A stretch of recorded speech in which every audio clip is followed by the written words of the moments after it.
Hello hello, ഒരു minute. ഈ Google പേ എങ്ങനെ ചെയ്യുന്നത്? ഗൂഗിൾ പേ ഒക്കെ എളുപ്പമല്ലേ ചെയ്യാൻ? കുറച്ചങ്ങോട്ട് നീങ്ങിയിരിക്കും. ഗൂഗിൾ പേ ഓപ്പൺ ചെയ്യാം. ഓപ്പൺ ചെയ്തിട്ട് ഇവിടെ ഈ കാണുന്ന ഈ ബട്ടൺ പ്രസ് ചെയ്യാം. ഇവിടെയാണ് നമ്മൾ ഗൂഗിൾ പേ നമ്പർ അടിക്കേണ്ടത്. ഒരു ഉദാഹരണത്തിന് ഞാൻ എൻ്റെ നമ്പറിലോട്ട് അയച്ച് കാണിച്ചു തരാം. ഇവിടെ ഞാൻ എൻ്റെ ഗൂഗിൾ പേ നമ്പർ അടിക്കുകയാണേ. എൻ്റെ ഗൂഗിൾ പേ നമ്പർ ടൈപ്പ് ചെയ്ത് കണ്ടില്ലേ? ഇവിടെയാണ്. ഇവിടെ തന്നെ. എത്ര രൂപയാണ് നിങ്ങൾക്ക് അയക്കേണ്ടത്? 10,000 രൂപ.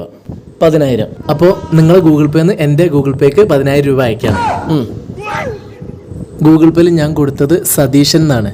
ആ പേര് വന്ന കണ്ടില്ലേ? കണ്ട്. 10,000 രൂപ സെൻഡായി. ഇപ്പൊ നിങ്ങളെ അക്കൗണ്ടിലുള്ള 10,000 രൂപ എൻ്റെ അക്കൗണ്ടിൽ വന്നിട്ടുണ്ടാവും. ഇതാ മെസ്സേജ് ഉണ്ടാ, 10,000 രൂപ ഉണ്ടാ. 10,000 രൂപ എൻ്റെ അക്കൗണ്ടിലേക്ക് വന്നു. കണ്ടില്ലേ? ഇങ്ങനെയാണ് അയക്കുന്നത്. ഇനി നിങ്ങളുടെ അക്കൗണ്ടിൽ ബാക്കി ബാലൻസ് 3 രൂപ. സന്തോഷമായോ? ഞാൻ അടുത്ത സ്റ്റേഷനിലായിക്കോട്ടെ.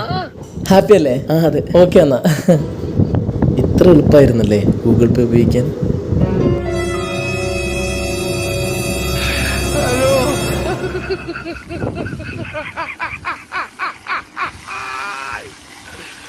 ¡Hola, Carlos!